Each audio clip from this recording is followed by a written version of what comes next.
Good evening. I'm Jeff Rogers, and you're watching the 5 o'clock news. Today, on Kansas City's #2 source for accurate information, news, and weather, we have a special report of a new sickness sweeping across particular segments of the country. You thought the swine flu, salmonella, and E. coli were bad? Wait until you see this new sickness. It turns even the most confident, healthy, and aggressive males into passive beta males, unable to perform even the most simple tasks of life, such as asking a girl out or pursuing a relationship with her. Yes, folks, I am, of course, talking to you today about the deadly and infectious Platonic plague. We have our field reporter on one of the college campuses decimated by this sickness, Benedictine College. Over to you, Kurt. Thank you, Jeff. We're on the scene to investigate reports from the Center of Disease Control that the Platonic plague has infected a large number of the residents at Benedictine College. It's definitely highly contagious, and small Catholic colleges are especially susceptible to it sweeping through and infecting a high percentage of the population. It is believed that the Platonic plague thrives in these environments because of the close proximity of the students to one another, as well as having a small, tight-knit residential campus where diseases and news both move faster than an email virus. The disease can spread by methods as complex as late-night discussions about the other gender, or as simple as sneezing, although they basically take about the same amount of knowledge to participate in. I was able to talk to some local residents about their thoughts on the Platonic plague. Yeah, I don't know. I wouldn't say that I think that the Platonic plague is, if that's what you call it, exists. I don't know. I've just never experienced that before. I think I've just always been able to talk to girls. Hey, John.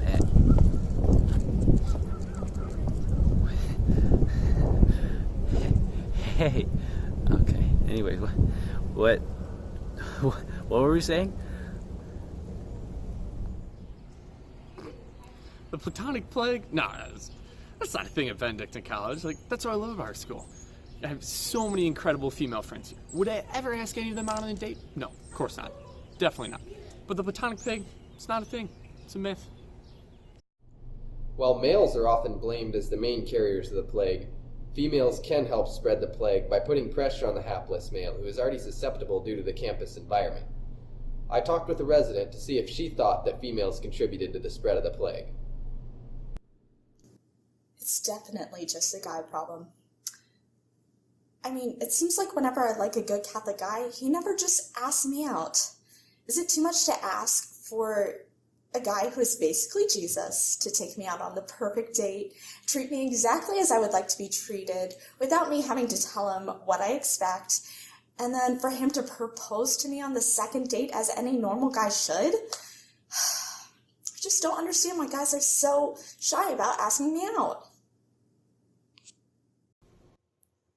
Other colleges that have been hit hard by the Platonic plague include Franciscan University of Steubenville, Ave Maria University, and Christendom College, where the Platonic plague is believed to have originated.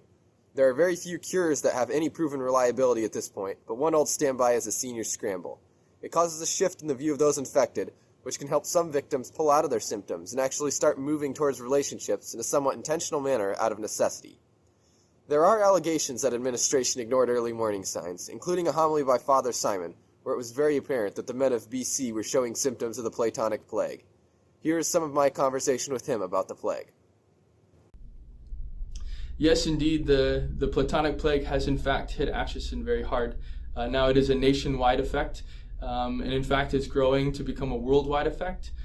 But actually in my research here in Atchison, what I'm finding is that it's having a very particular effect on the population here.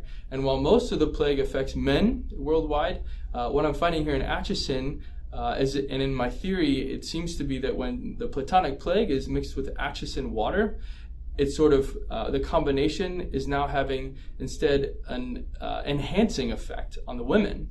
So it's now making the women more attractive and more virtuous and more eligible, which you might think on the surface of things would go to the guy's favor. But in fact, actually what's taking place is that seems to be a paralyzing effect. So it's throwing off the supply and demand. Now the women are typically out of the league of the men, and now the men don't know how to ask out these women who are wonderful and virtuous, and there's so many of them. If you ask out this one, then you have to say no to these 49 other wonderful women. And the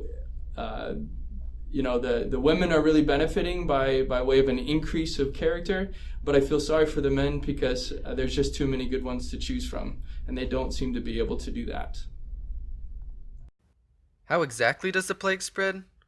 One way is through areas like Haverty, where people come to spend time with people they think they might like, without having to actually show their real level of interest. You can find all kinds of these special friends in here. I was able to interview Mark and Mary, who are both obviously infected with the plague, and get a little bit of insight into their thought processes. So what do you think about Mark? He's a solid guy. He's really fun to be around, and he loves Jesus.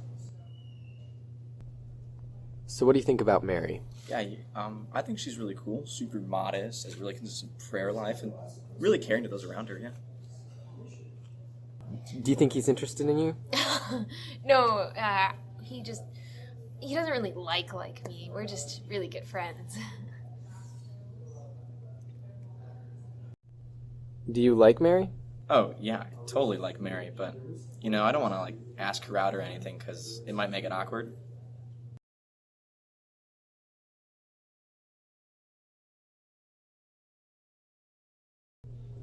Do you think he'll ask you out? Oh, heavens no. We're just friends, and I don't know if that's where Jesus is calling me right now. I'd kind of have to discern it. Wait, where's Mark? Mark was unable to answer any more questions in the interview due to being busy asking literally every other girl he knows about what he should do, and never actually talking to Mary about it. It's so unfortunate to see people like that who would be great together, but just can't seem to establish basic communication due to the plague. Not everything is all doom and gloom, however. There is still hope, even for an infection as widespread and devastating as this. Some of our best and brightest minds have been working around the clock, and may have had a breakthrough of sorts.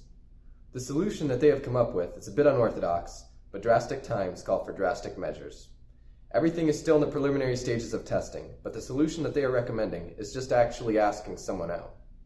The details aren't exactly set in stone yet, but basically it involves letting someone that you might be interested in know that you want to get to know them in an intentional manner. This could be something as simple as going for a walk and talking, or even as complicated as going off campus and doing something together. We will keep you updated as we learn more about this yet unproven and untested solution. Back to you, Jeff.